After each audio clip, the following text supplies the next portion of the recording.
حي على الفلاح.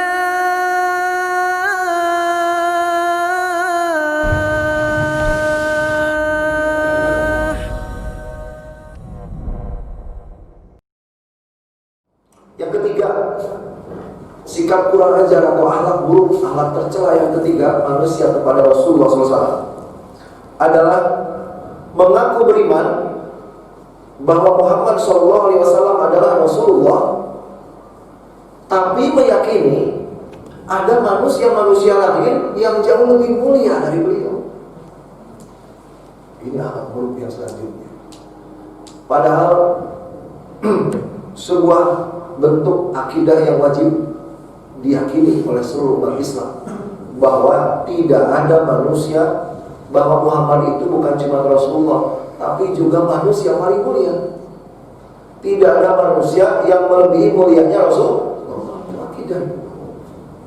Dalam hadis riwayat Imam Muslim, hadis ke-4223, Rasulullah SAW bersabda, "Ana sayyidu waladi Adam." Akulah pemimpin seluruh anak Adam. Berarti kan beliau paling mulia. Akulah pemimpin, akulah pemuka, akulah yang paling mulia di antara seluruh anak Adam. Ana awwalu ma yunshaqqu anhul qabru. Akulah manusia yang pertama keluar dari kubur. Wa ana awwalu syafi. Akulah manusia yang pertama memberi syafaat. Rasulullah manusia pertama yang masuk surga. Tidak ada manusia yang lebih mulia dari Rasulullah SAW. Ini golongan ketiga ini, sikap ketiga ini yang kurang ajar sama Rasul itu, mengaku beriman kepada Rasulullah, tapi meyakini ada manusia lain yang lebih mulia dari beliau. Siapa Pak pelakunya ini? Pelakunya siapa? Sejak zaman Ali bin Abi Thalib masih hidup, sikap seperti ini sudah muncul. Saya akan bacakan hadis yang cukup panjang. Saya tidak baca bahasa Arabnya karena makan waktu ya. Dari Ibnu Hajar Al-Asqalani di kitab Fathul Bari, halaman 12, halaman 282. Ceritanya begini Pak. Di zaman Ali bin Abi Thalib Khalifah, Abu Bakar, Umar, Utsman radhiyallahu anhum sudah meninggal. Jatuhlah terpilihlah kepemimpinan Islam kepada Ali bin Abi Thalib. Tiba-tiba suatu hari beberapa sahabat datang ke rumahnya Ali bin Abi Thalib. Kemudian mereka mengatakan, ya Khalifah, katanya, ya Ali, inna babil masjid rijalun yad'una annaka rabbah. Wahai Khalifah, wahai Ali bin Abi Thalib, di halaman masjid ada sekelompok laki-laki yang berteriak-teriak mengklaim bahwa Allah itu adalah engkau, bahwa Tuhan itu adalah engkau. Ali dianggap Tuhan. Jadi jawab Sayyidina Ali itu, inilah salah satu pelakunya. Tadi kan mengakui Muhammad sebagai Rasul, tapi meyakini ada manusia lain yang lebih mulia dari Rasul. Bukan cuma lebih mulia, dianggap Tuhan. Ali bin Abi Thalib emosi, panggil orang-orang, tangkap mereka semua, kata Ali, bawa ke hadapanku. Ditangkap sama aparatnya Ali bin Abi Thalib, dibawa ke hadapan Ali. Kata Ali bin Abi Thalib, ketika sampai di rumahnya beliau, Ali langsung marah-marah sama mereka. Kata beliau, wailakum ma taqulun, celaka kalian semua, apa yang kalian katakan tadi, kata Ali. Ali itu kan padahal gagah Pak, galak kayak Umar bin Khattab. Ali itu mirip-mirip begitu ya. Tapi di hadapan Ali bin Abi Thalib, Ali dalam keadaan emosi begitu, mereka berani Pak mengatakan, ketika Ali bilang, ayo katakan lagi apa yang kalian katakan tadi di masjid. Mereka mengatakan, anta rabbuna, wahai Ali, engkaulah Tuhan kami. Anta khaliquna, engkaulah pencipta kami. Anta razikuna, engkaulah yang memberi rezeki kepada kami. Inilah cikal bakalnya Syiah. Cikal bakalnya Syiah. Mereka menganggap Ali, Fatimah, Hasan, Husain jauh lebih mulia dari Rasul. Bahkan mereka mempertuhankan. Sama Ali kemudian dimarahin ya. Kata Ali bin Abi Thalib, aku ini manusia biasa. Aku kama takulun. Aku makan sebagaimana kalian makan. Mana ada Tuhan makan. Kemudian Ali sudah pegang pedang saja, Pak, mau ditebasin sama Ali semua tuh. Tapi beliau ingat ya bahwa harus suruh kasih kesempatan tobat dulu. Suruh pulang sama Ali, suruh tobat. Kalau besok masih kayak begini, belum tobat juga, aku hukum kalian. Apa yang terjadi, Bu? Besoknya para sahabat lapor lagi ke Ali. Mereka teriak-teriak lagi di depan masjid bahwa Tuhan itu adalah Ali, Allah itu adalah Ali. Siapa yang nyesatin mereka? Para ulama ahli sejarah merunutnya. Yang menyesatkan mereka itu seorang Yahudi yang sangat licin sekali, tipu muslihatnya. Namanya Abdullah bin Saba. Abdullah bin Saba.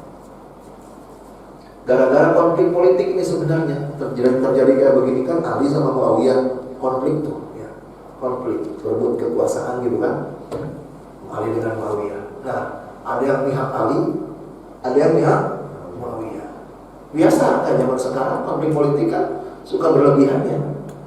Pendukungan itu seolah-olah tokoh yang didukungnya nggak ada celah sama sekali gitu. Nah, dulu juga begitu. Pendukung Muawiyah menganggap Muawiyah itu nggak ada salahnya, nggak ada celahnya. Pendukung Ali menganggap Ali itu nggak ada salahnya, nggak ada celahnya. Semua perilakunya benar. Dalam keadaan fanatik seperti ini, masuklah seorang Yahudi yang sangat licik sekali, ya, Abdullah bin Saba. Diprovokasi, akhirnya mereka berlebihan memuliakan Ali sampai menganggap Ali sebagai Allah. Dipanggil lagi sama Ali, diwawain lagi, nggak mau, Pak. Disuruh balik lagi. Hari ketiga masih seperti itu. Akhirnya apa? Ditangkap sama Ali bin Abi Thalib. Terus digimanain sama Ali bin Abi Thalib? Ali bin Abi Thalib sebagai seorang khalifah memerintahkan para sahabat aparatnya untuk bikin parit di halaman Masjid Nabawi yang sangat dalam dan lebar gitu paritnya itu. Kemudian setelah selesai bikin parit, para sahabat disuruh nyari kayu bakar yang banyak. Kemudian kayu bakarnya dilemparin ke dalam parit, dibakarlah api sama Ali bin Abi Thalib. Maka kemudian setelah api menyala-nyala di parit itu, Ali bin Abi Thalib berkata kepada orang-orang kafir ini ya, yang mempertuhankan dirinya, mempertuhankan Ali. Ali mengatakan, "Inni tarihukum fiha au tarajau." Kalian kembali bertobat, masuk lagi ke Islam. Kalau menolak, aku lempar kalian ke dalam api. Fa'abau, mereka menolak. Saking sudah sangat sesatnya itu, diancam dibakar, nolak. Malah mereka mengatakan, katanya inilah bukti bahwa engkau ini Tuhan. Kenapa? Yang menghukum dengan api kan Tuhan, katanya gitu, Pak. Coba itu, Pak. La yu'adzibu bin-nar illa Allah. Tidak ada yang menghukum dengan api kecuali Allah. Udah sama Ali, Pak, didorong, dibakar semua itu orang. Jadi Ali bin Abi Thalib itu khalifah yang pernah menghukum mati puluhan orang dengan cara dibakar, hidup-hidup, dibakar. Nah, inilah kisahnya, Pak, bahwa perilaku ketiga yaitu mengaku beriman kepada Rasulullah tapi meyakini ada manusia lebih mulia dari Rasulullah. Itu sudah ada bibitnya sejak zaman Ali masih hidup. Sejak zaman Ali masih hidup. Tapi kemudian ada lanjutannya sedikit. Tindakan Ali bin Abi Thalib membakar orang-orang ini yang mempertuhankan Khalifah Ali ini, kemudian dikritik sama sahabat Abdullah bin Abbas. Hadisnya terpisah ada di Sahih Bukhari, hadis ke-6411. Abdullah bin Abbas itu kan nyantri ke Rasulullah sejak kecil, Pak. Ngikut aja kemana-mana. Ada santri-santri Rasul yang sejak remaja ikut Rasul. Abdullah bin Abbas, Abdullah bin Mas'ud, Anas bin Malik, Abu Hurairah gitu kan. Sehingga mereka ilmunya lebih banyak daripada sahabat yang lain. Abdullah bin Abbas itu sampai dibilang ulamanya para sahabat Nabi. Abdullah bin Abbas sampai disebut Al-Bahr, lautan. Para sahabat senior kalau beda pendapat merujuknya kemana? Sepeninggal Rasul merujuknya ke Aisyah atau ke Abdullah bin Abbas atau ke Anas bin Malik gitu. Nah, kebetulan Abdullah bin Abbas itu sedang di luar kota Madinah. Ada yang mengatakan sedang ada di Mekah, sehingga beliau tidak tahu kejadian itu. Baru nyampe kabar kepada Abdullah bin Abbas setelah Ali bin Abi Thalib membakar orang-orang ini. Sampai kabarnya ke Abdullah bin Abbas. Maka di hadis Bukhari ini Abdullah bin Abbas mengatakan begini, "Lau kuntu ana lam uhrikuhum linahi Rasulullah sallallahu alaihi wasallam bi adzabillah." Kata Ali bin Abi Thalib, seandainya aku yang menindak mereka, orang-orang yang mempertuhankan Ali itu, seandainya aku yang disuruh menindak mereka, aku tidak akan membakar mereka.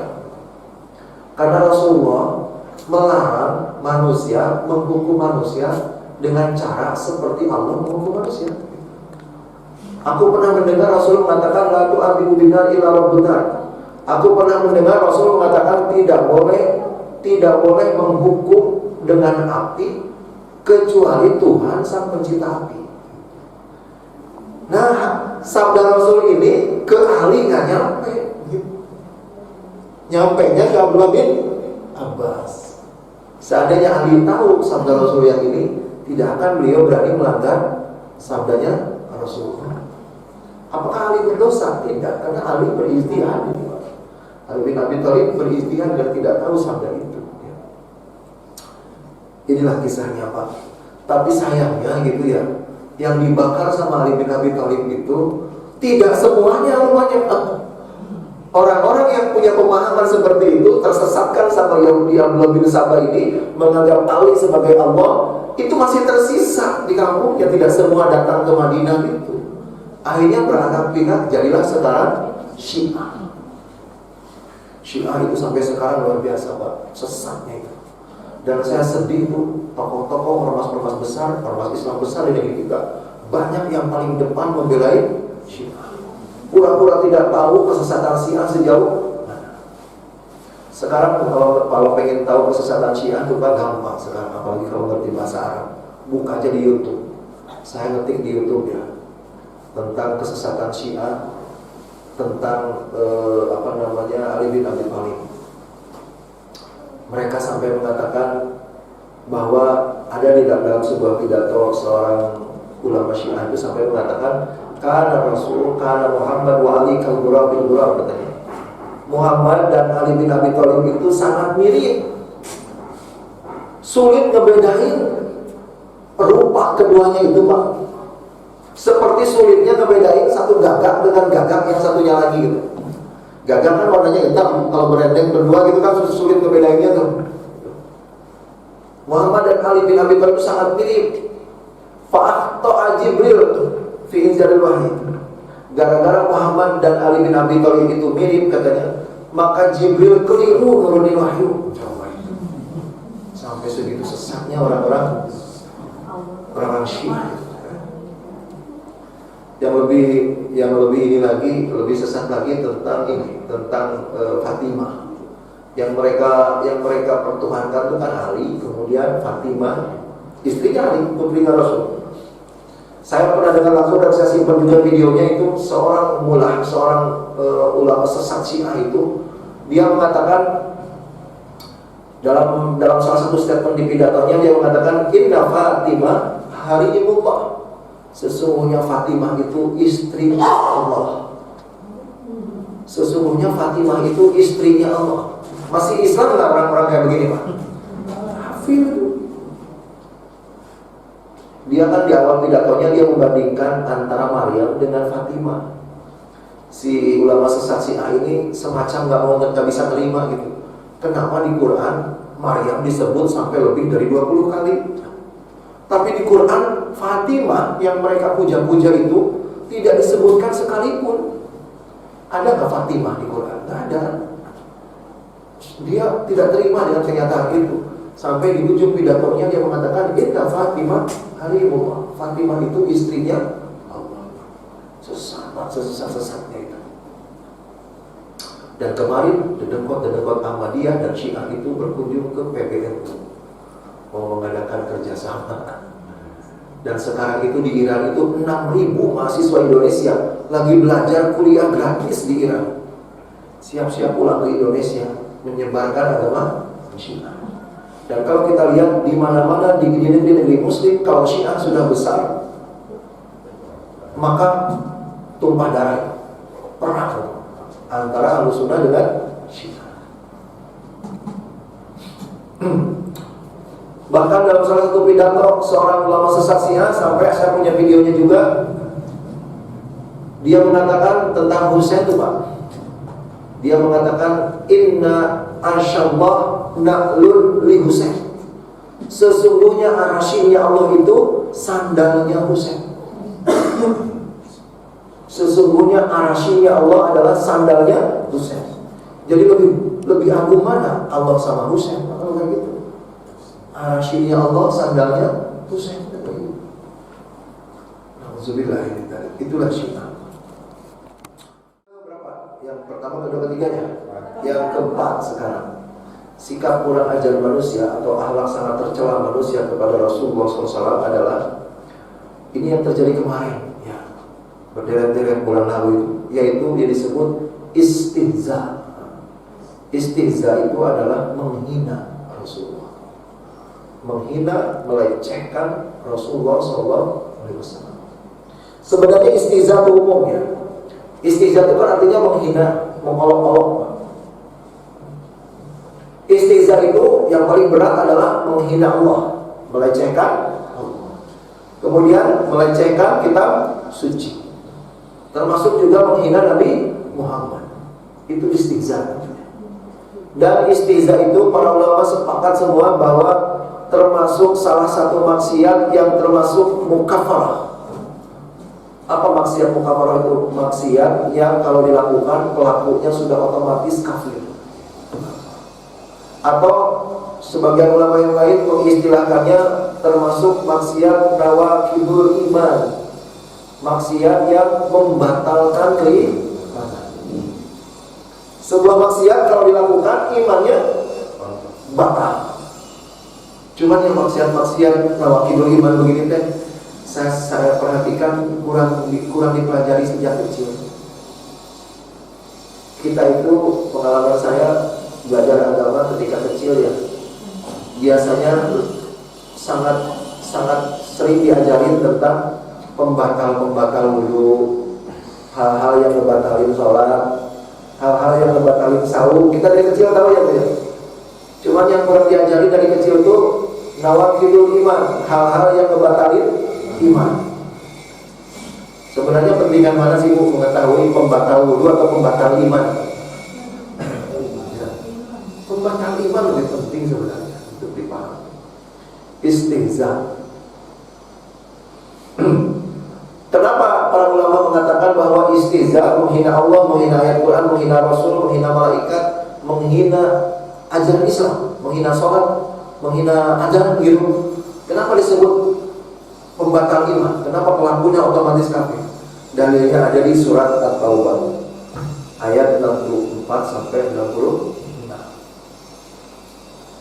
Di ayat 65-nya Allah Subhanahu wa taala berfirman, "A'udzubillahi minasyaitonir rajim." Qul, katakan Muhammad, "Abillahi wa ayatihi wa rasulihi kuntum tastahzi'un." Katakan Muhammad, kalian menghina Allah, kalian berani menghina ayat Allah, kalian berani melecehkan Rasulullah. La ta'tadiru, nggak usah kalian minta maaf. Qad kafartum ba'da imanikum. Sungguh kalian telah kafir setelah kalian beriman. Quran yang bilang. Betul nggak Pak? Dibaca lagi coba. Kalian berani menghina Allah, menghina Rasul, menghina ayat Quran. La ta'tadiru, kagak usah kalian minta maaf. Qad kafartum ba'da imanikum. Sungguh kalian telah kafir setelah kalian beriman. Quran yang bilang. Maka istihza itu termasuk nawaqidul iman, pembatal keimanan. Bahkan di antara pembatal maksiat yang membatalkan iman itu 10. Di antaranya itu, di antara 10 maksiat pembatal iman ini, Pak, satu-satunya yang pelakunya oleh Allah dibilang kagak usah minta maaf. Cuma ini Pak, istihza. Saking beratnya dosa menghina Rasul, menghina Allah, menghina ayat Quran, sampai-sampai Allah sebegitu murkanya, sampai kemudian sebegitu murkanya Allah dan mengatakan kepada pelakunya itu, la ta'tadiru, kalian kagak usah minta maaf. Ada kan? Ada nggak? Saya cari-cari Pak berhari-hari. Ada nggak maksiat yang sebegitu beratnya yang sampai Allah berkata, lantak tadi, nggak usah minta maaf kalian. Ada nggak? Saya telusuri dalil-dalil tentang zina, nggak ada. Padahal zina maksiat berat. Saya telusuri dalil tentang membunuh, tidak ada. Bahkan Allah selalu mengatakan kepada pelakunya, bertobatlah, minta maaflah, minta ampunlah. Selalu bilang begitu. Mabuk, judi, zina, membunuh, mencuri, semuanya juga ada. Satu-satunya maksiat yang saking beratnya Allah malah berkata sebaliknya, la ta'tadilu, kagak usah minta maaf kalian. Coba itu Pak, istihza. Makanya saya suka kaget gitu ya. Ada tokoh-tokoh di negeri kita yang dianggap tokoh Islam, bahkan anggota MUI, yang berkali-kali ketika ada yang menghina Allah, menghina Rasul, dia malah menyerukan kepada umat Islam, maafkan. Islam kan pemaaf, maafkan saja, maafkan saja. Allah saja bilang begini, la ta'tadilu, kagak usah minta maaf. Jelas gak Bapak? Konyol kan? Allah saja mengatakan gak usah minta maaf. Itulah yang keempat, dosa istihza. Sampai para ulama itu ya. Beratnya dosa istihza itu di zaman Rasulullah, para pelaku istihza, penghinaan kepada Rasul itu tidak ada yang dibiarin hidup, semuanya dieksekusi. Makanya kalau ada yang bilang Rasulullah itu selalu memaafkan, Rasul selalu memaafkan, itu masih kurang baca orang seperti itu. Rasulullah itu memaafkan kalau perilaku menyakitinya itu langsung kepada diri beliau gitu. Misalkan gini, Rasul diludahin gitu ya, atau Rasulullah lagi sholat digangguin di depan di Masjidil Haram itu, langsung kepada fisik beliau itu, beliau suka maafkan. Tapi kalau penghinaan ini dibikin puisi, dibikin viral begitu, nyebar di tanah Arab gitu, Rasul dihina tapi penghinaannya itu bukan kepada fisik beliau, bukan cuma beliau yang dengar gitu, tapi dibikin viral, zaman sekarang istilahnya viral gitu ya. Nggak ada yang nggak ada yang dibiarin, dihukum mati semuanya.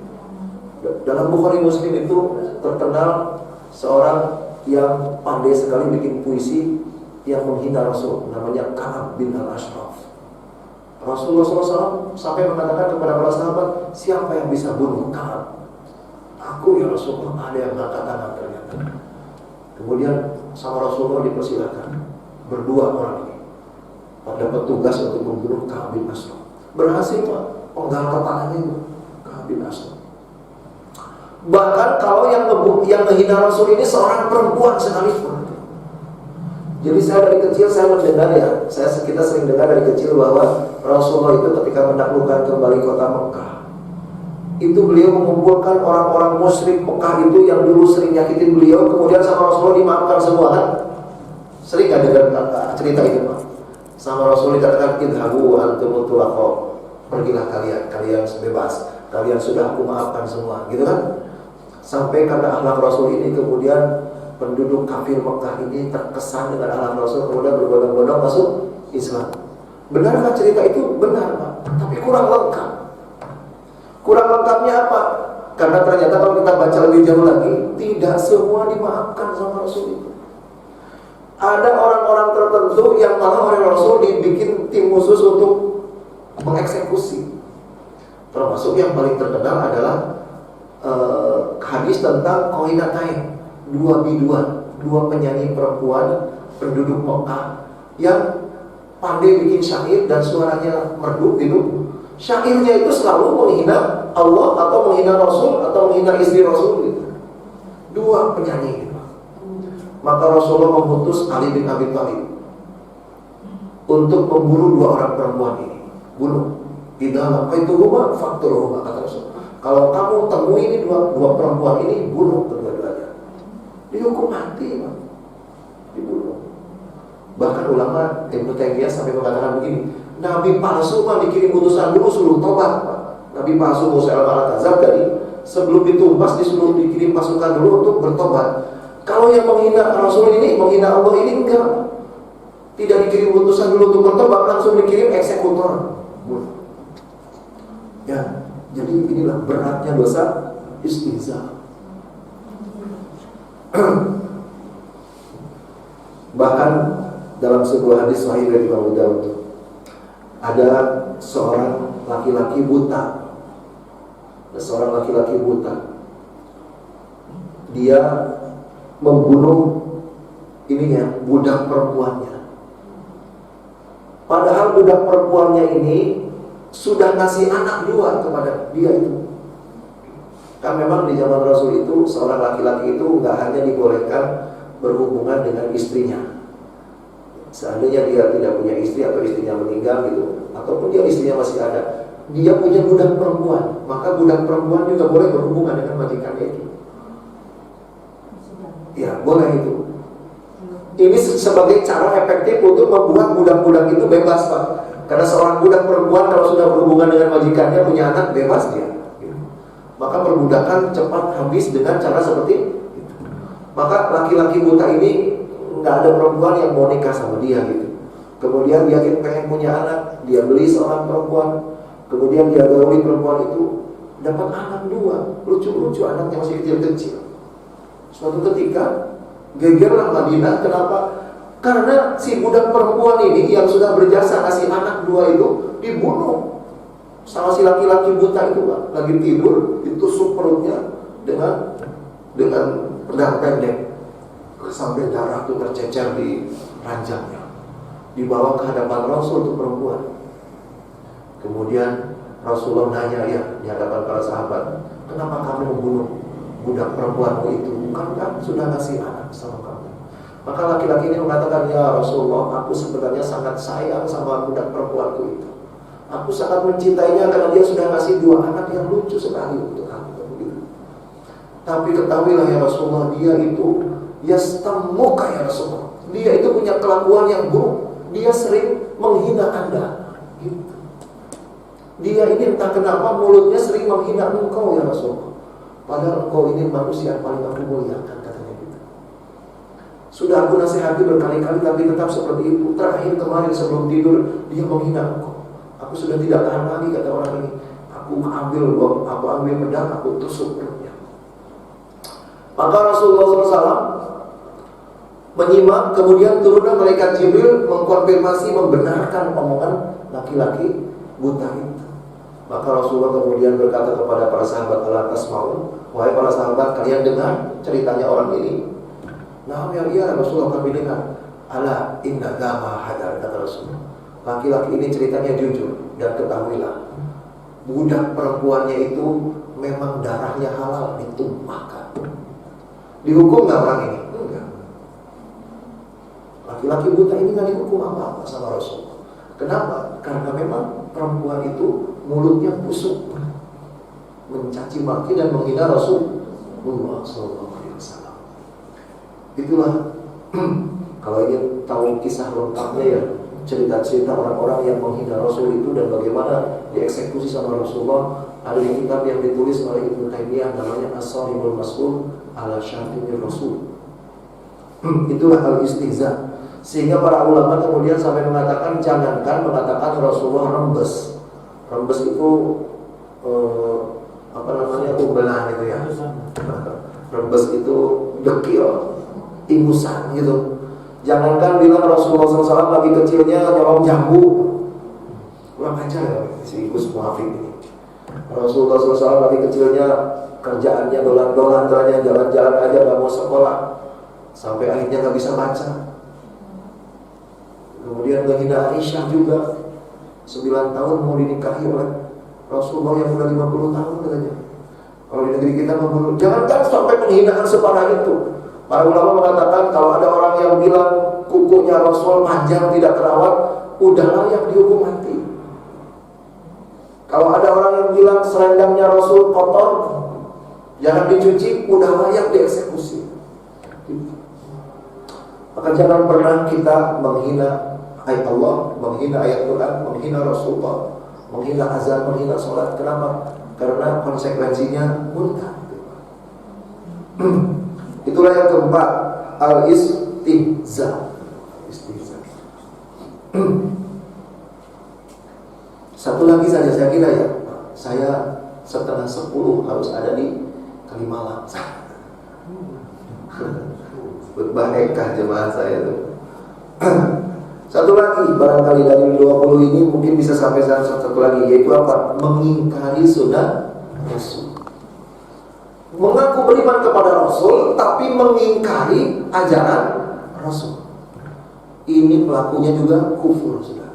Udah layak ditumpas seandainya pemerintahan Islam. Apa buktinya? Di Sahih Bukhari 6741 dari Abu Hurairah. Sepeninggal Rasul, baru beberapa bulan Rasulullah meninggal, muncul umat Islam yang menolak zakat. Pimpinannya namanya Malik bin Nuwairah. Sama Abu Bakar Siddiq diapain? Ditumpas, itu juga ribuan, Pak. Ditumpas. Kenapa?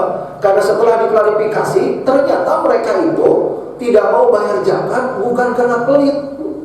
Beda. Kalau orang nggak bayar zakat karena pelit saja, itu mah dinasehatin, didakwain. Ini bukan karena pelit. Mereka menolak bayar zakat bukan karena pelit, tapi mengatakan bahwa sepeninggal Rasul rukun Islam tinggal 4. Sepeninggal Rasul hukum zakat sudah tidak ada. Nah, ini kayak gini beda, Pak. Beda dosanya, Ibu ya. Beda dosanya. Jadi orang yang ninggalin sholat karena malas, karena terpedaya sama kesibukan dunia, dosa berat. Tapi lebih berat dosanya orang yang meninggalkan sholat karena meyakini bahwa sudah gak zamannya nih sholat. Hari gini sholat, gitu kan? Beda itu dosanya, Pak. Kalau orang yang meninggalkan kewajiban atau melakukan yang diharamkan karena membantah hukumnya, itu sudah kafir, sudah kafir. Makanya sama Abu Bakar Siddiq ditumpas. Ya, tandanya bahwa mereka oleh Abu Bakar Siddiq, oleh Umar bin Khattab, oleh para sahabat sudah dianggap kafir. Kenapa? Ini nggak mau bayar zakat bukan karena pelit, tapi karena membantah hukum zakat. Gitu. Ditumpas semuanya. Tapi kan yang dibantah bukan semuanya. Iya betul. Tadi kan saya katakan untuk menjadi kafir tidak perlu membantah sampai puluhan ayat, tidak perlu membantah sampai puluhan hukum. Cukup membantah satu hukum Islam, cukup membantah satu ayat Quran, ya kafir. Karena di Quran, ya ini dalilnya Pak, bahwa membantah sebagian. Sebagian itu kan termasuk salah satu, ya. Membantah sebagian itu sudah termasuk kafir sebenar-benarnya. Ini di surat An-Nisa 150 sama 151. Kalimatnya gini, wa yaquluna nu'minu bi ba'din wa nakfuru bi ba'din. Orang-orang yang mengatakan kami beriman kepada sebagian, kami menolak sebagian. Ulaika humul kafiruna haqqan. Merekalah sebenar-benarnya orang kafir. Jadi jangan usah menolak sampai puluhan ibadah, menolak puluhan hukum, menolak puluhan ayat, menolak puluhan hadis. Satu saja cukup. Makanya di negeri kita saya suka kaget ya, orang-orang yang dianggap tokoh Islam tapi dengan entengnya menolak ajaran Islam. Yang wajib dianggap tidak wajib, yang haram dianggap halal gitu. Contohnya orang yang tidak mau dijilbab karena alasan karena pergaulan atau kurang didikan atau dipaksa sama atasannya di perusahaan, dosa. Tapi yang lebih dosa lagi dan saya katakan kufur adalah orang yang mengatakan jilbab itu nggak wajib, itu bukan ajaran Islam, itu budaya Arab. Nah, orang kayak gini yang kafir. Kalau hidup di zaman Abu Bakar Siddiq, di zaman para sahabat sudah dibunuh mati itu orang seperti itu. Banyak alasannya sudah tidak relevan, hukum waris sudah tidak relevan, dianggap budaya Arab, macam-macam kan di negeri kita. Maka termasuk kemarin yang membantah Al-Maidah 51 bahwa haram seorang muslim mengangkat orang kafir sebagai pemimpin. Cukup itu menjadikan seorang menjadi kafir. Itulah yang kelima. Saya kira cukup sampai di situ dulu ya. Karena di sana acaranya besar, acara TK anak tokoh jemaah saya di Pondok Bambu. Mudah-mudahan bisa dilanjut kapan-kapan ya. Masih ada banyak 20 akhlak sangat tercela manusia kepada Rasulullah SAW. Baru 5 tadi ya, menolak beriman bahwa beliau Rasulullah, mengaku beriman bahwa beliau Rasulullah sambil meyakini ada nabi lain setelah beliau meninggal. Yang ketiga, mengaku beriman kepada Muhammad sebagai Rasulullah tapi meyakini ada manusia yang lebih mulia dari Rasulullah, itulah Syiah. Yang keempat adalah istihza, menghina Rasulullah, menghina istri Rasul termasuknya. Kemudian yang kelima adalah mengaku beriman kepada Rasulullah tapi menolak atau mengingkari sunnahnya, mengingkari ajarannya. Itulah untuk sementara 5 akhlak sangat buruk manusia kepada Rasulullah SAW. Itulah, terima kasih atas perhatiannya. Mohon maaf atas kata-kata yang kurang berkenan ya. Mohon maaf, untuk sementara tidak ada tanya jawab dulu ya. Nanti pertemuan yang akan datang lebih pagi, sahabat tanya jawab panjang. Terima kasih atas pertanyaannya juga. Satu dengan doa kepada hamba min azwajina wa dzurriyyatina qurrata a'yun waj'alna lil muttaqina imama. Rabbana atina fid dunya hasanah wa fil akhirati hasanah wa qina adzabannar. Assalamualaikum warahmatullahi wabarakatuh. واعتصموا بحبل الله واعتصموا بحبل الله جميعا ولا تفرقوا